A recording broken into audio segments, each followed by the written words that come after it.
Vande Bharat express आत्मनिर्भरता की प्रतिबद्धता का एक उत्कृष्ट उदाहरण एवं आधुनिक भारत की प्रगति का प्रतीक।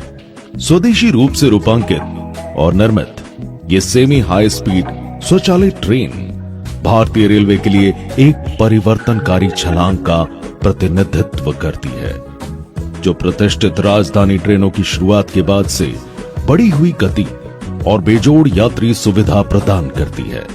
अत्याधुनिक यात्री सुविधाओं से सुसज्जित यात्री सूचना प्रणाली, सीसीटीवी निगरानी, हर कोच में स्वचालित दरवाजे और अतिरिक्त आराम के लिए घूमने वाली सीटें हैं। बायो वैक्यूम शौचालय विमानों के शौचालय की याद दिलाते हैं और एक स्वच्छ यात्रा अनुभव सुनिश्चित करते हैं। 160 किलोमीटर प्रति घंटा की अधिकतम गति और पावर रीजनरेशन को शामिल करने वाली एक इंटेलिजेंट ब्रेकिंग प्रणाली के साथ वंदे भारत एक्सप्रेस भारतीय रेलवे में एफिशिएंसी, इनोवेशन और पैसेंजर सेटिस्फैक्शन के नए मानक स्थापित करती है। 25 मार्च 2023 को भारत की पहली high rise pantograph fitted train 16 coach rack 11वीं वंदे भारत आधिकारिक तौर पर कोच केयर कॉम्प्लेक्स मदार में प्राप्त हुई।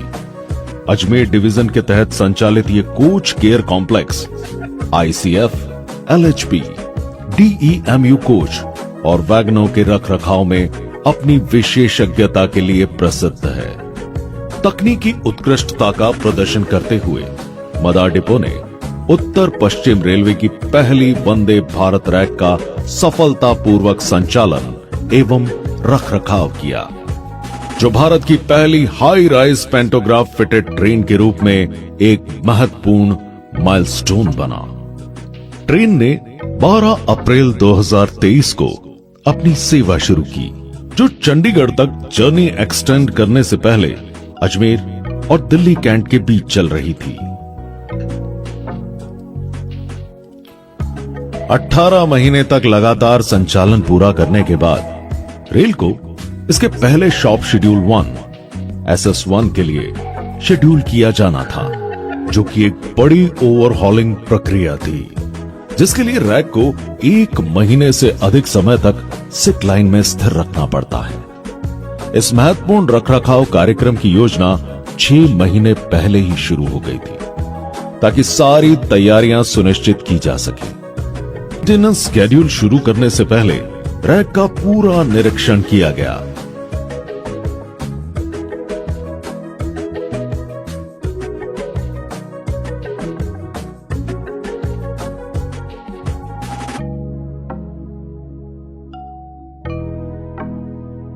जिसमें कई खामियां पाई गई। बाहरी हिस्से में कोच बॉडी पर पुट्टी में दरारें और पेंट का फेड होना देखा गया। अंदर के हिस्से में भी पैनल की सरफेस पर पेंट फेड पड़ा हुआ था। अंडरस्लंग हिस्सों जैसे बोगियों, लाइन और traction converter unit, transformer, auxiliary converter, water tanks और वेस्टिब्यूल पर धूल जमी हुई थी। इसके अलावा कई passenger window glasses stone plating की वजह से टूटे हुए या उनमें कंडेंसेशन पाया गया। पीवीसी फर्श ग्लू छूट जाने की वजह से अपनी सतह से उभरा हुआ था। अन्य समस्याओं में पेंट्री बॉयलर में स्केल जमना, स्नैक टेबल और हैंडरेल्स में स्क्रैच मार्क्स होना और डीटीसी केबिन के दरवाजों में स्क्रैच मार्क्स थे। इन समस्याओं ने यह दिखाया कि मरम्मत के दौरान बड़े पैमाने पर सुधार कार्यों की जरूरत होगी। SS1 स्केड्यूल को 14 दिनों के 2 साइकिल्स में डिवाइड किया गया, ताकि इसे आसानी से और प्रभावी तरीके से पूरा किया जा सके।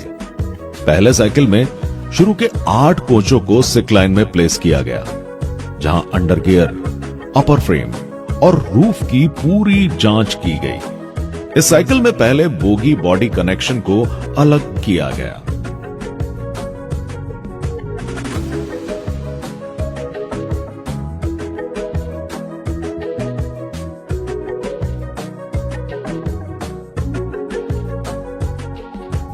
फिर कोचों को उठाकर बोगियों को बाहर निकाला गया।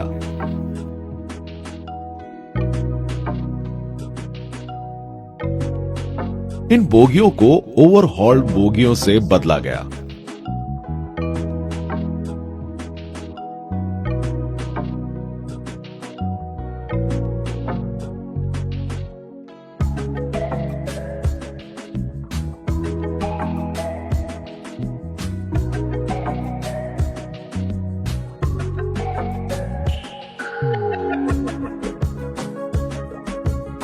और फिर कोचों को ध्यानपूर्वक नई बोगियों पर उतारा गया। इसके बाद बोगी और बॉडी के कनेक्शन को दोबारा जोड़ने का काम सावधानी से किया गया।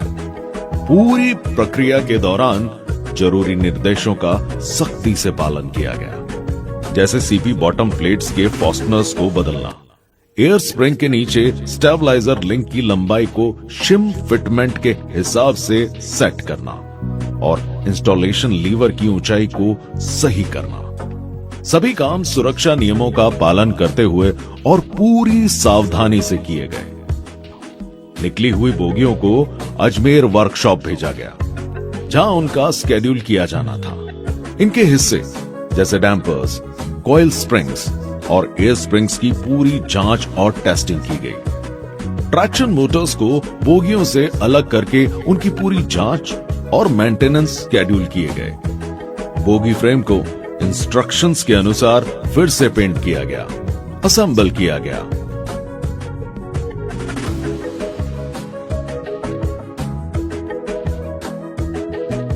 और ट्रिपल VF ड्राइव सिस्टम का इस्तेमाल करके बोगी रन टेस्ट किया गया।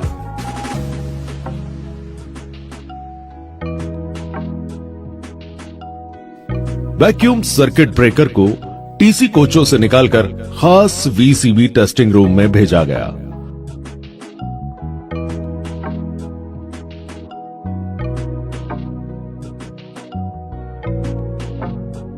जहां उनकी पूरी जांच और मरम्मत की गई। सर्वप्रथम हम क्या करते हैं कि इसके अंदर जो VCB होती है वो अपने कोच से इसको वहाँ से रिमूव करके इसको अपने जो रिपेयरिंग सेक्शन है उसके अंदर प्लेस किया जाता है टेस्टिंग स्टैंड के ऊपर। और उसके दौरान उसके बाद जो अपना एनालाइजर टेस्ट किया जाता है। फर्स्ट प्रोसेस जो होता है बिफोर टेस्टिंग के दौरान पहला प्रोसेस होता है इसका एनालाइजर टेस्ट, जिसके अंदर अपन इसको देखते हैं कि किसी प्रकार का कोई जो कॉन्ट्रैक्ट का मूवमेंट कितना हो रहा है क्या नहीं हो रहा है, वो सारी चीज़ों का मेजरिंग किया जाता है, जो खुद एक रिपोर्ट देता है। उसके बाद इसके अंदर अपने एक दूसरा टेस्ट किया जाता है, वो होता है HV test, high voltage test, जो अपने ये जो सेक्शन इस हाई वोल्टेज टेस्टिंग रूम के अंदर किया जाता है। उसमें क्या होता है कि किसी प्रकार कोई लीकेज करंट ना हो, वो चीज़ देखी जाती है इसमें VCB के अंदर। इसके साथ ही ट्रांसफार्मर, लाइन और traction converter, compressor, battery box, pantograph, bio vacuum hybrid toilet, अंदर के sliding doors, plug doors, RMPU unit और फायर डिटेक्शन सिस्टम जैसे जरूरी कंपोनेंट्स की मरम्मत और ओवरहॉलिंग का काम भी किया गया। कोचों की एक्सटीरियर अपीयरेंस और इंटीरियर एमिनिटीज को बेहतर बनाने पर खास ध्यान दिया गया। इसमें सभी कोचों की बाहरी डेंटिंग और पेंटिंग,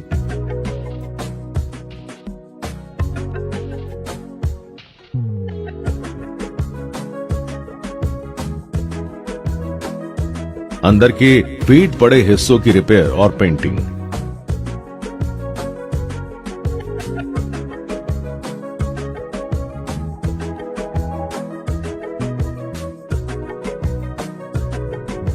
और लगातार इस्तेमाल से खराब हुए स्नैक टेबल, हैंड रेल्स और DTC केबिन के दरवाजों की दोबारा पेंटिंग शामिल थी।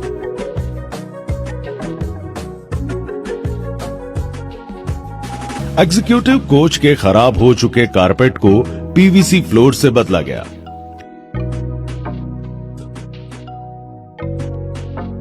और सीटों की वेट क्लीनिंग वैक्यूम सक्शन हाइड्रिंग प्रक्रिया से की गई।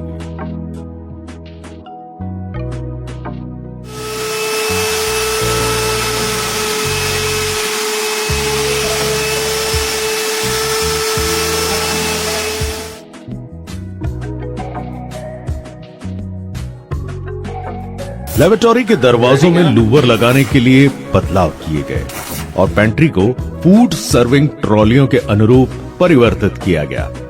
इसके अलावा लगेज रैक और वेस्ट ट्यूबल पर विनाइल रैपिंग की गई। एग्जीक्यूटिव कोच के स्नैक टेबल सपोर्ट को मजबूत किया गया और अंडर स्लंग हिस्सों को हैंड और वाटर जेट मशीन की मदद से साफ किया गया।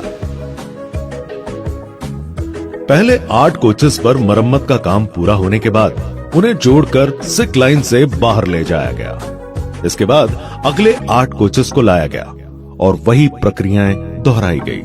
28 दिनों में सभी कोचेस का शॉप शेड्यूल 1 का ओवरहॉल सफलतापूर्वक पूरा हो गया और अब वक्त था फाइनल टेस्टिंग और कमीशनिंग का। इस पूरे फेज में पूरे रैक के 3 पिट एग्जामिनेशन और 2 ट्रायल रन्स किए गए। इन चरणों को सावधानी पूर्वक किया गया ताकि यह सुनिश्चित किया जा सके कि ट्रेन को संचालन में वापस भेजने से पहले कोई समस्या ना रहे। पूरे शॉप शेड्यूल 1 SS1 ओवरहॉल, जिसमें अंतिम परीक्षण और कमीशनिंग शामिल थी, 32 दिनों की प्रभावशाली अवधि में पूरा किया गया। इस विस्तृत मरम्मत प्रक्रिया के दौरान हर छोटे से छोटे पहलू पर बारीकी से ध्यान दिया गया। 32 दिनों की कड़ी मेहनत के बाद अंतिम परिणाम सचमुच अद्भुत था। रैक ऐसा लग रहा था जैसे ये अभी अभी नए सिरे से निर्मित हुआ हो और प्रोडक्शन यूनिट से भेजा गया हो। एक्सटीरियर सरफेस को फिर से पेंट और मरम्मत किया गया और उसी स्तर की देखभाल इंटीरियर में भी की गई, जिससे रैक की स्थिति बिल्कुल नई जैसी हो गई। रैक की गहन सफाई ने फर्श और यात्रियों की सुविधाओं का बेहतरीन रखरखाव तय किया। इसके अतिरिक्त अंडर गियर शेड्यूल ने सभी नीचे लगे उपकरणों की मरम्मत और रखरखाव सुनिश्चित किया, जिससे वह पूरी तरह कार्यशील और आदर्श स्थिति में रहे। इस कड़ी को और सावधानी पूर्वक ओवरहॉल ने न केवल रैक की सुंदरता को बढ़ाया, बल्कि भविष्य के संचालन के लिए इसकी विश्वसनीयता और सुरक्षा भी आश्वस्त की।